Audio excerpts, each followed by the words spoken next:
మనం NTPC green తీసుకొచ్చాం, BPCL project తీసుకొచ్చాం, విశాఖపట్నంలో డేటా సిటీ ఏర్పాటు చేస్తున్న Arcelor Mittal Nippon steel AMNS project కూడా అధ్యక్ష మన ప్రభుత్వం తీసుకొచ్చింది అధ్యక్ష. టాటా పవర్ పెద్ద ఎత్తున ఈరోజు రాయలసీమలో రెన్యూబుల్ ఎనర్జీలో పెట్టుబడులు పెడుతున్నారు. ఇంకో పక్కన నక్కపల్లిలో ఏకంగా బల్క్ డ్రగ్ పార్క్ కూడా మనం ఓపెన్ చేసాం. రైల్వే జోన్ తీసుకొచ్చాం అధ్యక్ష.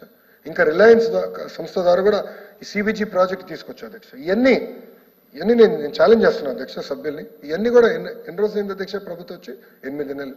టీసీఎస్ అధ్యక్ష, టీసీఎస్ని నేను స్వయంగా చంద్రశేఖర్ గారిని కలిసి మీరు రావాలి విశాఖపట్నం అని చెప్పి ఈరోజు మిలియన్ టవర్స్ వాళ్ళకి ఇస్తున్నాం.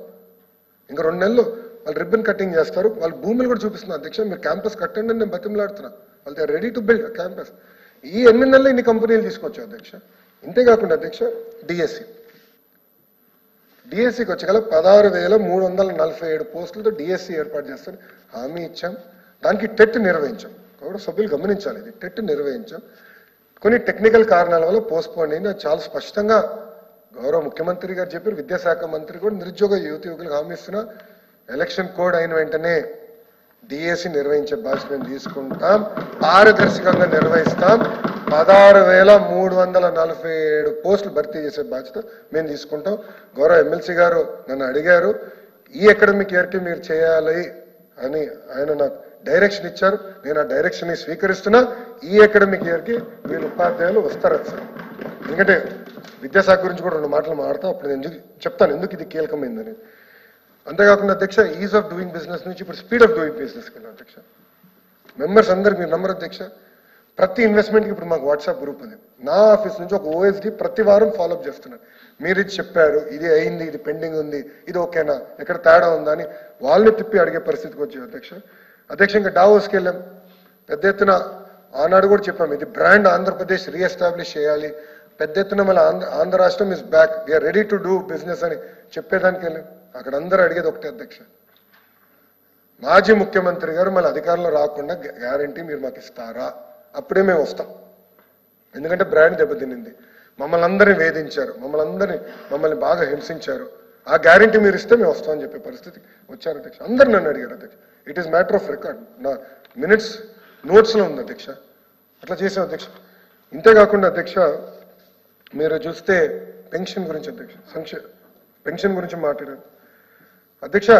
గత ప్రభుత్వం 1000 రూపాయలు పెన్షన్ పెంచేదానికి 5 సంవత్సరాలు తీసుకుంది అధ్యక్ష. కానీ మన ప్రభుత్వ అధికారంలోకి వచ్చిన వెంటనే 1000 రూపాయలు పెన్షన్ పెంచాం అధ్యక్ష. వృద్ధులకి 1000 రూపాయలు పెన్షన్, వికలాంగులకి 3000 రూపాయలు పెన్షన్ 6000 రూపాయలు చేశాం అధ్యక్ష. ఇంకో పక్కన అధ్యక్ష ఎవరైతే బెడ్కి పరిమితం అవుతారో వాళ్ళు బయటికి దిగలేరో వాళ్ళకి 15,000 రూపాయలు మన ప్రభుత్వం ఇస్తుంది అధ్యక్ష. ఒక్క పెన్షన్లోనే సుమారుగా 50,000 కోట్ల రూపాయలు ఎన్డీఏ ప్రభుత్వం ఖర్చు పెడుతుంది. అది మాకున్న చిత్తశుద్ధి అధ్యక్ష. అది 2వ హామీ, బాబు సూపర్ 6లో 2వ హామీ. సభ్యులుంటే వాళ్ళు ఉండాల్సింది లేరు, తెలుసుకునేవారు అధ్యక్ష. ఇంకో పక్కన గ్యాస్ అధ్యక్ష. నేను చెప్పే అధ్యక్ష ప్రతి సంవత్సరం ఉచితంగా 3 గ్యాస్ సిలిండర్లు అందజేస్తాను అధ్యక్ష. గ్యాస్ అనేది గ్యాస్ అయిపోయినప్పుడు వెళ్ళి గ్యాస్ ఫిల్ చేసుకోవాలి అధ్యక్ష.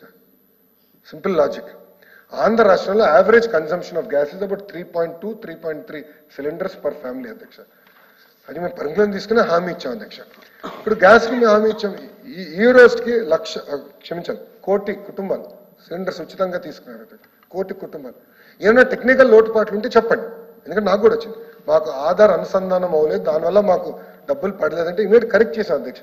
ప్రతి వ్యక్తికి అంటే ఎవరు అర్హులు ఉన్నారో వాళ్ళందరికీ ఉచితంగా గ్యాస్ సిలిండర్లు 3 ఇవ్వాలనేది మా ప్రభుత్వం నిర్ణయం తీసుకున్న అధ్యక్ష. దానికి కట్టుబడినాం, తప్పనిసరిగా చేస్తాం అధ్యక్ష. ఇంకో పక్కన అన్నా క్యాంటీన్ అధ్యక్ష. బొత్స గారు వెళ్ళిపోయారు అధ్యక్ష. ఆయన మున్సిపల్ అడ్మినిస్ట్రేషన్ శాఖ మంత్రిగా చేశారు. ఆయన ఇక్కడ కూర్చున్నారు, నేను అట్టు కూర్చున్నా. ఆనాడు ఏం చెప్పారు ఆయన మూసేసినప్పుడు? అక్టోబర్ నవంబర్ కల్లా ఓపెన్ చేస్తాం, నథింగ్ టు వరీ అని చెప్పారు. నాకు హామీ ఇచ్చారు అధ్యక్ష. అటు రికార్డ్ తీయండి అధ్యక్ష. అక్టోబర్ నవంబర్ కల్లా మేము ఓపెన్ చేస్తాం. 5 సంవత్సరాలు పట్టించుకోలేదు. అన్నం పెట్టి అన్న క్యాంటీన్ మూసేశారు అధ్యక్ష. కానీ మన ప్రభుత్వ అధికారంలోకి వచ్చిన వెంటనే 204 అన్న క్యాంటీన్ తిరిగి మళ్ళీ ప్రారంభించారు అధ్యక్ష. మళ్ళీ కౌన్సిల్ సాక్షిగా నేను చెప్తున్నా అధ్యక్ష, తల్లికి వందనం, అన్నదాత సుఖీ భవ ఏప్రిల్ మే మాసంలో మేము అమలు చేస్తున్నాం. నో డిబేట్, నో డిస్కషన్, అమలు చేస్తున్నాం అధ్యక్ష. ఇన్ని మాటలు మాట్లాడారు వాళ్ళు. గత ప్రభుత్వం 8 సంవత్సరాలు తీసుకున్న అధ్యక్ష హామీలు అమలు చేసినాక ఇప్పుడు కంపట్లేదు. 2019లో గౌరవ సభ్యులు చెప్పినట్టు కేవలం 250 రూపాయలు పెన్షన్ పెంచారు అధ్యక్ష. మిగతా కార్యక్రమాలని 2020 ఏప్రిల్ మే ఆ టైంలోనే అమలు చేశారు అధ్యక్ష. మేము అమలు చేస్తామని చెప్తున్నాం, అంటే ఎలాంటి డౌట్ అవసరం లేదు. ఇచ్చిన ప్రతి హామీ నిలబెట్టుకునే బాధ్యత మా ప్రభుత్వం తీసుకుంటుంది అధ్యక్ష. ఇంకో పక్కన అధ్యక్ష, కొన్ని నిర్ణయాలు ఏదైతే ప్రజలు వ్యతిరేకంగా ఉన్న నిర్ణయాలు, గత ప్రభుత్వం తీసుకున్న నిర్ణయాలు మేము రద్దు చేసాం అధ్యక్ష. మొదటిది ల్యాండ్ టైటిలింగ్ యాక్ట్ అధ్యక్ష. రెండోది చెత్త పైన పన్నేశారు అధ్యక్ష. ఆ పన్ను రద్దు చేశాం అధ్యక్ష. అధ్యక్ష, గౌరవ సభ్యులు జియో 117 గురించి కూడా మనం చర్చించాల్సిన అవసరం ఉంది. నేను పాదయాత్రలో హామీ ఇచ్చాను, జియో 117కి ఆల్టర్నేటివ్ తీసుకురావాలి, దాంట్లో ఎలాంటి సందేహం లేదు. కొంచెం వివరాల్లోకి నేను వస్తాను అధ్యక్ష. కానీ జియో 117 ఆల్టర్నేటివ్ రావాలంటే చాలా చర్చ జరగాలని ప్రతి ఫ్రైడే కమిషనర్ గారు యూనియన్స్ కలుస్తున్నారు. It is a fact. నేను విద్యాశాఖ మంత్రిగా 5.5 గంటలు నాన్ స్టాప్ యూనియన్స్ తో కూర్చున్నా, చర్చించా. 99% of the issues we resolve there. అక్కడనే 99% సమస్యలు పరిష్కరించారు. బొత్స గారు ఈ రోజు లేరు ఇక్కడ, హౌస్ లో వెళ్ళిపోయారు, జంప్. ఆయన ఉంటే అడుగుంటారు, మీరు ఎన్నిసార్లు కూర్చున్నారు యూనియన్స్ తో. ఆనాడు ప్రిన్సిపల్ సెక్రటరీగా ఉన్న ఒక వ్యక్తి ఎన్నిసార్లు యూనియన్స్ కూర్చున్నారో ప్రశ్నించాలనుకున్నా, ఆయన లేరు అధ్యక్ష. ఏకపక్ష నిర్ణయాలు మేము తీసుకోము. అగైన్ ఐ వాంట్ రీట్రేట్, మేము ఏకపక్ష నిర్ణయాలు తీసుకోవట్లేదు. ఉపాధ్యాయులతో చర్చిస్తాం, ప్రజల్లో డిస్కషన్ జరగాలి.